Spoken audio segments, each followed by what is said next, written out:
Hello मेरे प्रिय छात्र छात्राओं, मैं आनंद कुमार कर्म प्रस्तुत हूँ अपने YouTube चैनल ए करंस क्लासेस इंडिया नंबर 1 पर। और दोस्तों, इस वीडियो में आज आपके साथ टाइम एंड डिस्टेंस पर आधारित कुछ विशेष प्रकार के प्रश्नों का सरलीकृत रूप कॉन्सेप्ट के साथ आप हमसे सीखेंगे।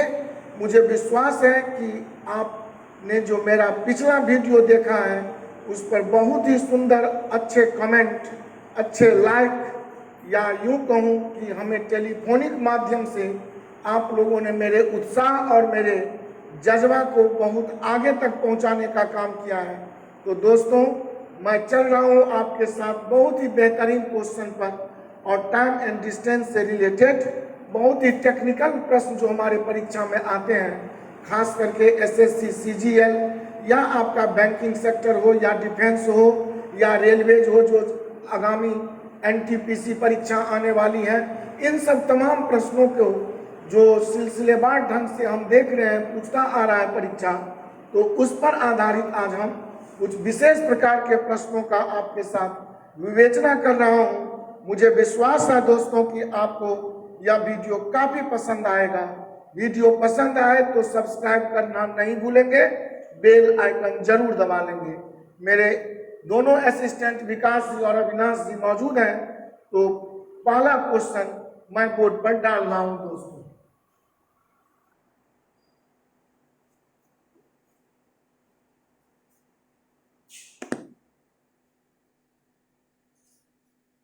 जी हाँ दोस्तों, पहला प्रश्न बोर्ड पर या आपके मोबाइल स्क्रीन पर दिख रहा होगा, और इसे बड़ा गौर से देखेंगे। प्रश्न बहुत ही सुंदर, और ये बराबर प्रश्न आते रहे हैं, खास करके या सीजीएल या एलडीसी एसएससी का, और रेलवे में तो आया ही हुआ क्वेश्चन है। तो इस तरह आप देखेंगे या विभिन्न परीक्षाओं में आज तक कॉन्सेप्ट या प्रश्न के नेचर या मोड यही रहते हैं, डिजिट बदलकर दोस्तों प्रश्न आया करता है। तो आप इस प्रश्न को पहले सुने। एक व्यक्ति 18 किलोमीटर प्रति घंटा की दर से घुड़सवारी करता है, लेकिन प्रत्येक 7 किलोमीटर पूरा होने पर घोड़ा बदलने के लिए 6 मिनट रुकता है। 90 किलोमीटर की दूरी तय करने में उसे कितना समय लगेगा? तो आपसे दोस्तों बड़ा ही टेक्निकल क्वेश्चन पूछा गया, और इसे बनाने के तरीके ऐसा समझें कि प्रश्न पढ़ देंगे तो आंसर कह देंगे। कैसे? तो समझें कि ऐसा प्रश्न बनाने के लिए आप सबसे पहला ये क्या काम करें कि संपूर्ण दूरी जो 90 किलोमीटर दी गई है, उसे अगर घुड़सवार 18 किलोमीटर पर घंटा से तय करता, तो लिया गया समय बराबर हम सभी जानते हैं कि दोस्तों दूरी बट्टे 4 होता है, और दूरी आपका 90 किलोमीटर, और चाल चल रहा है 18 किलोमीटर पर घंटा से, तो यह आपका 5 घंटा उसे जनरली 90 किलोमीटर तय करने में लगेगा। लेकिन प्रश्न में एक थोड़ा सा सिस्टम दे करके इसे डबल क्वेश्चन, डबल फेज में बना दिया है। डबल फेज क्या है? अब यह प्लेन क्वेश्चन में एक बड़ा सुंदर मैथमेटिक्स पिरोया गया, जो कहता है कि प्रत्येक 7 किलोमीटर पूरा होने पर घोड़ा बदलने के लिए वह 6 मिनट रुकता है। तो दोस्तों, थोड़ा सा प्रश्न से हटकर मैं आपके साथ एक सुंदर सा प्रैक्टिकल कर रहा हूं, ताकि आप इस प्रश्न के कॉन्सेप्ट से बिल्कुल परिचित हो जाए। मान लीजिए दोस्तों कि 25 किलोमीटर की दूरी आपको तय करना है, तो हम एक कॉन्सेप्ट अलग से ले रहा हूं समझने के लिए। तो 25 किलोमीटर की दूरी ले रहा हूं, और 7 किलोमीटर यदि मैं चलूं, तो घोड़ा बदलने के लिए, अगर हम आप अपने को घुड़सवार समझ लें, तो 7 किलोमीटर चलने के बाद मैं घोड़ा बदलने के लिए वहां 6 मिनट के लिए रुक जाता हूं। तो दोस्तों यह संपूर्ण डिस्टेंस जो है यह 25 किलोमीटर हम लोगों ने समझ रखा। एक समझने के लिए ऐसा काम कर रहा हूं। अब इस बिंदु से अगर 7 किलोमीटर सपोज यहां तक आ गया तो यहां पर एक बार हम रुक जाएंगे 6 मिनट के लिए, या प्रश्न में जितना देर के लिए रहे उतना देर रुकेंगे। अगला 7 किलोमीटर की सपोज दूरी तय करूंगा तो यहां भी हमें 6 मिनट के लिए रुकना होगा, और ये 7 किलोमीटर ये भी हो गया। हम संपूर्ण 25 किलोमीटर की बात कर रहा हूं। तो अब क्या करेंगे कि फिर 7 किलोमीटर अगर दोस्तों चलूं तो ये 7 किलोमीटर का डिस्टेंस तय करने में मुझे पुनः यहां पर रुकना पड़ रहा है। तो अब देखें आप दोस्तों कि अब जो बाकी 4 किलोमीटर का डिस्टेंस बचेगा, इस 4 किलोमीटर के डिस्टेंस आने पर तो यहाँ पर हम रुक ही जाएंगे, और यहाँ पर जो रुकेंगे तो यहाँ 6 मिनट या 5 मिनट, जो अकॉर्डिंग टू क्वेश्चन है कि 7 किलोमीटर चलने पर मैं 5 मिनट के लिए सपोज रुक जाता हूँ, तो वास्तव में आप देखेंगे कि यहाँ से चूंकि हमने स्टार्टिंग पॉइंट रखा था तो हम वस्तुतः 7 किलोमीटर चलने के बाद ये पहला बार रुका, अगला 7 किलोमीटर चलने के बाद यह सेकेंड टाइम रुका, और अगला 7 किलोमीटर पुनः चलने के बाद यह थर्ड टाइम रुका। तो हम कह सकता हूं कि संपूर्ण 25 किलोमीटर की दूरी में ये 3 बार जब 7-7 किलोमीटर चला दोस्तों तो 21 किलोमीटर चला गया। अब जो अगला 4 किलोमीटर बचा है, ये 4 किलोमीटर पर हम वास्तव में अंतिम बिंदु पर पहुंचकर रुका ही नहीं, बल्कि अपने डेस्टिनेशन पर या अपने गंतव्य पर पहुंच गए। तो अगर प्रत्येक 7 किलोमीटर पर मैं आपसे एक जानकारी मांगू कि 5-5 मिनट के लिए मेरा ठहराव या हॉल्टेज हो या इंटरवल हो, तो उस 5 मिनट का काउंटिंग 25 बार में कितनी बार होगा? तो आप कहेंगे अभी के इस ग्राफ से कि 1 बार, 2 बार, 3 बार, तो कहेंगे 7 किलोमीटर पर अगर मैं रुकता जाऊं 5-5 मिनट के लिए, तो कहूंगा कि 7 किलोमीटर पर अगर 5 मिनट के लिए रुकूं तो 3 बार, तो कहूंगा एक्चुअली हम 15 मिनट का ठहराव लिया हूं 25 किलोमीटर की संपूर्ण दूरी तय करने में। तो ये 25 किलोमीटर के लिए आपका एक केस समझाया। अब ऐसा हम अगर अभी हमें संपूर्ण 90 किलोमीटर की दूरी तय करवाना हो और इस तरह साथ करके हम यह पॉइंट निर्धारण करना परीक्षा में शुरू कर दूं, तो यह एक बहुत ही हास्यास्पद बात हो जाएगा। तो इसके लिए कॉन्सेप्ट समझें कि अगर 7 किलोमीटर की दूरी पर मैं रुका और संपूर्ण दूरी 25 किलोमीटर है, तो संपूर्ण दूरी को आप 7 से भाग लगा दें, और जो भी यहाँ भागफल आए उस भागफल में जैसे 25 को क्रॉस करके भागफल लाए, न कि पीछे। तो 7 तिया 21, 7 चौका 28, तो लिखे 4 और घटा ले 1 और कहें कि हम 3 बार रुकेंगे।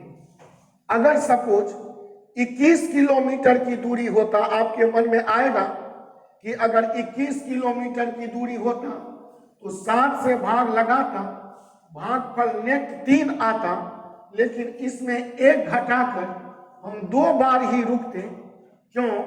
क्योंकि आप देख सकते हैं कि अगर इसी ग्राफ में मैं 21 किलोमीटर का चर्चा करूं दोस्तों, तो ये अंतिम वाला जो 4 था वो समाप्त हो जाएगा। तो पहला 7 चलने के बाद यहाँ पहला ठहरा, अगला 7 चलने के बाद यहाँ दूसरा ठहरा, लेकिन अगला जो 7 चलूंगा तो यहाँ पर डेस्टिनेशन है मेरा, अर्थात यहाँ का टाइम 5 मिनट आप काउंट नहीं कर पाएंगे। अर्थात अगर संपूर्ण दूरी 21 किलोमीटर समझूं, 7, 7, 14, 7, 21, तो वस्तुतः हमने पहली बार और दूसरी बार 2 ही बार बीच में इंटरवल या अपना हॉल्टेज रखा है, 2 टाइम्स ओनली।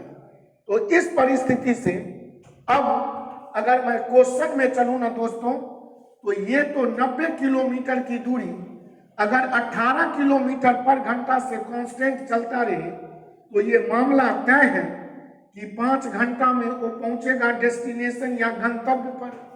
अब ठहराव का टाइम अगर जोड़ूं तो मेरा टोटल डिस्टेंस है 90 किलोमीटर और मैं रुक रहा हूं प्रत्येक 7 किलोमीटर पर, तो 7 से इसमें भाग लगाऊंगा और 90 को 7 से भाग लगाऊं तो कहेंगे 12 सत्ते 84, लेकिन 13 सत्ते 91, तो हम इसे क्रॉस करके अगर भागफल लेंगे तो लेंगे 13, लेकिन ठहराव के लिए बोलेंगे -1, और 12 अगर जगह रुकूं और 12 जगह मैं 6 मिनट के लिए ठहराव रखूं तो 12 गुने 6 मिनट का मतलब दोस्तों 72 मिनट, जिसका मतलब 1 घंटा 12 मिनट होगा और 5 घंटा तो कांस्टेंट मुझे लगे, अर्थात संपूर्ण जो मेरा टाइम आएगा वो 6 घंटा 12 मिनट में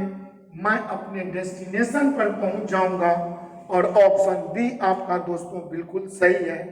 और मुझे विश्वास है कि आपने इस टाइप के क्वेश्चन को बहुत ही मजे में समझ गया होगा, और इस टाइप के क्वेश्चन अगर आज से कभी भी देखेंगे तो आप निश्चित ही पलक झपकते इसका हल कर देंगे। तो दोस्तों मैं अगले प्रश्न की ओर चल रहा हूं जो विकास जी लेकर हाजिर हैं। नेक्स्ट क्वेश्चन आपके स्क्रीन पर ये रहा। जी हाँ दोस्तों, अगला प्रश्न आपके सामने है कि किसी आदमी ने 61 किलोमीटर की दूरी 9 आवर्स में तय की, जिसमें से कुछ दूरी पैदल 4 किलोमीटर पर घंटा की चाल से तथा शेष दूरी साइकिल से 9 किलोमीटर पर घंटा की चाल से तय की। पैदल तय की गई दूरी क्या थी? ये प्रश्न जनरली अलजेब्रिक स्टाइल से लोग बना लेते हैं, लेकिन दोस्तों ऐसा प्रश्न जिसमें 2 प्रकार का चाल दिया हुआ हो और उन दोनों प्रकार के चालों से संपूर्ण दूरी तय हो जाता हो और संपूर्ण दूरी का समय भी दे दिया हो, तो हम संपूर्ण दूरी का समय से भाग लगाकर औसत चाल भी निकाल सकता हूं। तो ऐसे ही प्रश्न को हम एलिगेशन का क्वेश्चन या मिश्रण से लिए गए प्रश्न समझता हूं, और कुछ भी नहीं करना है। 61 किलोमीटर की दूरी 9 घंटा में अगर संपूर्ण वो तय किया तो उसका औसत चाल बराबर 61/9 किलोमीटर पर घंटा, यह इसका संपूर्ण औसत चाल हो गया। और कुछ दूरी पैदल, तो एक तरफ दोस्तों रख लीजिए पैदल किस चाल से, तो यह बोला जा रहा है 4 किलोमीटर पर घंटा से, और फिर कुछ दूरी बोल रहा है शेष दूरी साइकिल से, तो यहां ले लेता हूं दोस्तों साइकिल से, और यह साइकिल का चाल आपको दे दिया है 9 किलोमीटर पर घंटा। मैं एलिगेशन में सिखाया था कि अगर यहाँ पर प्यार होगा तो यहाँ मोहब्बत होगा, तो बीच में उल्फत ही होगा, नफरत नहीं हो सकता। अर्थात यहाँ क्रैमुल होगा, यहाँ क्रैमुल, तो बीच में भी औसत क्रैमुल होगा। अगर यहाँ चाल एक तरह का है, जैसे पैदल चाल है किलोमीटर पर घंटा में, दूसरी चाल साइकिल से है किलोमीटर पर घंटा में, तो औसत चाल मेरा किलोमीटर पर घंटा में संपूर्ण दूरी बट्टे संपूर्ण समय आ गया। और अब इसको अगर मैं एलिगेशन कर लूं तो बड़ा मजे में बोल सकता हूं कि 4 से अगर 61/9 का क्रिया माइनस करूं तो 9 चौका 36, और 61 में अगर 36 घटाऊं तो ये 25 होगा। यहाँ अनुपात होंगे 9 में 81, 81 से अगर 61 घटा लूं तो यह दोस्तों 20 होगा, और इसे हम बोलेंगे 4:5। और याद रहे दोस्तों, जब चालों का या स्पीड का एलिगेशन करता हूं तो आने वाला रेशियो मेरा टाइम का निकल आता है। कुछ पुस्तकों में या कुछ अल्पज्ञ लोग यहाँ पर इसे चाल का ही रेशियो समझ जाते हैं, जो सरासर गलत है। एलिगेशन जब हम चालों का करते हैं या एलिगेशन जिसका होता है, तो रिजल्ट वास्तव में रिजल्टेंट का होता है। और इस तरह अगर हम चाल का एलिगेशन किया तो मेरा रेशियो टाइम का प्राप्त हो गया। और हमसे पूछा गया है पैदल तय की गई दूरी क्या थी। तो पैदल तय की गई दूरी या कोई भी दूरी अगर हमसे पूछे तो दूरी बराबर तो दोस्तों चाल गुने समय कभी भी लिखेंगे। अब देखिए रेशियो में मेरा टोटल जो टाइम है, पैदल टाइम है 4 यूनिट, साइकिल से टाइम है 5 यूनिट, तो संपूर्ण कहा जाएगा 4 5 9 यूनिट। लेकिन संपूर्ण समय तो रियल में 9 घंटे ही न लगते हैं, तो 9 बराबर 9 यूनिट का ही, तो 1 बराबर 1 यूनिट, तो पैदल 4 बराबर 4 यूनिट, और 4 यूनिट का मतलब 4 घंटा निकल गया। और 4 किलोमीटर पर घंटा चाल है, और 4 घंटा अगर समय है तो 4 4 समय भी 4, तो 4 चौका 16 किलोमीटर हमारा पैदल चला गया दूरी होगा। अगर हमसे साइकिल से चली गई दूरी पूछता तो जब एक यूनिट है तो 5 बराबर भी 5 घंटा फाइनल हो जाएगा। और 5 घंटा से अगर इस 9 किलोमीटर पर घंटा को गुना कर दूं तो 9 पंचे 45 किलोमीटर, और 45 किलोमीटर में अगर 16 किलोमीटर जोड़ लूं तो वास्तव में वह 61 किलोमीटर की दूरी तय कर गया। तो ऐसे प्रश्न में ध्यान रखना है कि आने वाला जो हमारा रेशियो होता है वह टाइम का होता है, जो संपूर्ण यूनिट संपूर्ण समय के बराबर होता है। यहाँ 9 घंटा ही टाइम दिया हुआ था। बहुत बहुत धन्यवाद दोस्तों। और इस तरह यह 16 किलोमीटर मेरा ऑप्शन बी बिल्कुल ही सही चला आया। मुझे विश्वास है कि आप बहुत मजे में आज के प्रश्न से वाकिफ हो रहे होंगे, और इस टाइप का कभी भी कोई क्वेश्चन देखेंगे तो बड़ा मजे में आंसर ले लेंगे।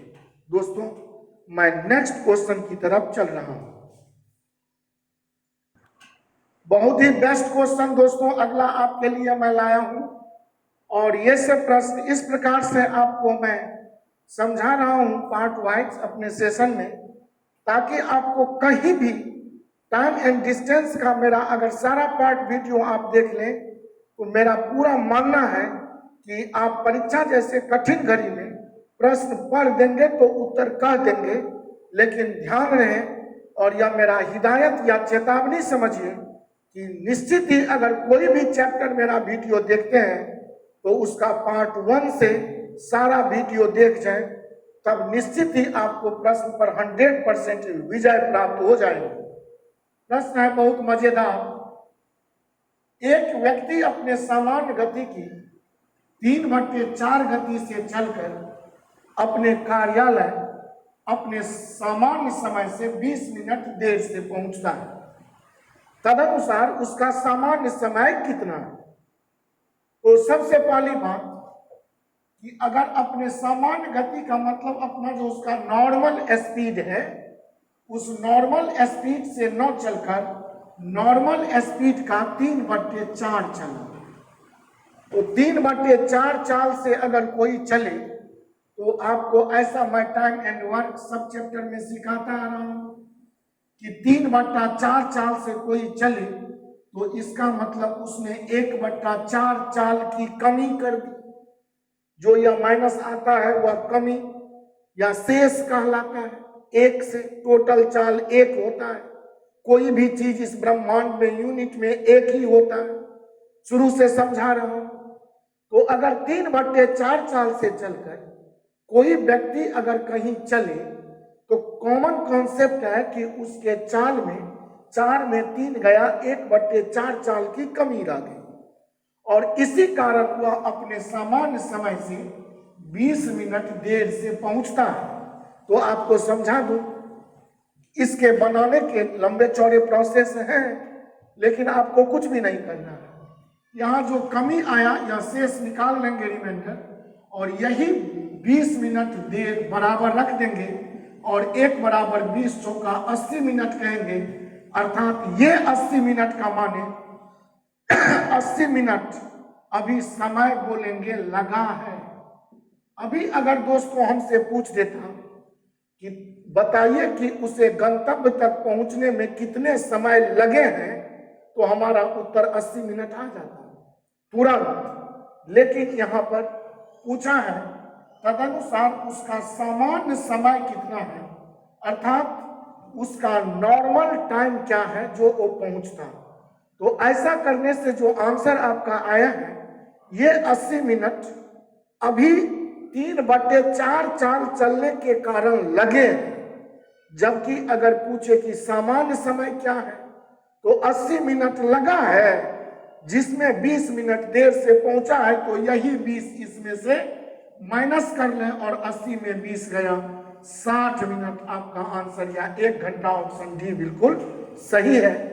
और इस तरह दोस्तों आपको समझा दूं कि यहाँ जो टाइम हमने निकाला या टोटल टाइम जो स्पेंड हुआ अभी 3/4 चाल चलने के कारण, वह 3/4 चाल से चलने पर लगने वाला टोटल समय है 80 मिनट।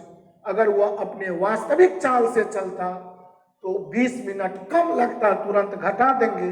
अर्थात ऐसे प्रश्न में लास्ट में आप देख लें कि आपसे पूछा क्या जा रहा है।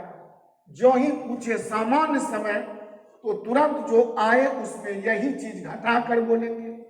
अगर तदनुसार उसका सामान्य समय के बदले अगर पूछता तदनुसार उसे कितने समय लगे हैं या तदनुसार उसे इस चाल से चलने में या चाल में कमी के कारण चलने में लगने वाला टोटल टाइम पूछे तो 80 मिनट।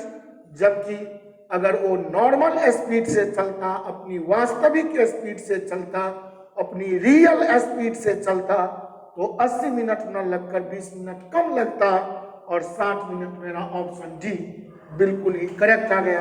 मुझे विश्वास है दोस्तों कि आज आपको यह वीडियो काफी पसंद आया होगा और मैं चलते चलते अपने कोचिंग के डायरेक्टर महोदय मिस्टर राजू जी का फोन नंबर बोर्ड पर डाल दिया करता हूं, जिससे आप संपर्क करके कोचिंग संबंधी किसी भी प्रकार की जानकारी प्राप्त कर सकते हैं। 9934849798 यह दोस्तों व्हाट्सएप नंबर भी है। आप अपने प्रॉब्लम को इस व्हाट्सएप नंबर पर भी डाल सकते हैं, या अगर यह वीडियो अच्छा लगा हो तो आपसे रिक्वेस्ट है कि आप सब्सक्राइब करना नहीं भूलेंगे, बेल आइकन दबा लेंगे ताकि मेरा कोई भी आगामी वीडियो अपलोड होगा तो इसका नोटिफिकेशन सर्वप्रथम आप पर जाएगा। आज के लिए बहुत बहुत धन्यवाद दोस्तों। Thank you so much. अलविदा टाटा।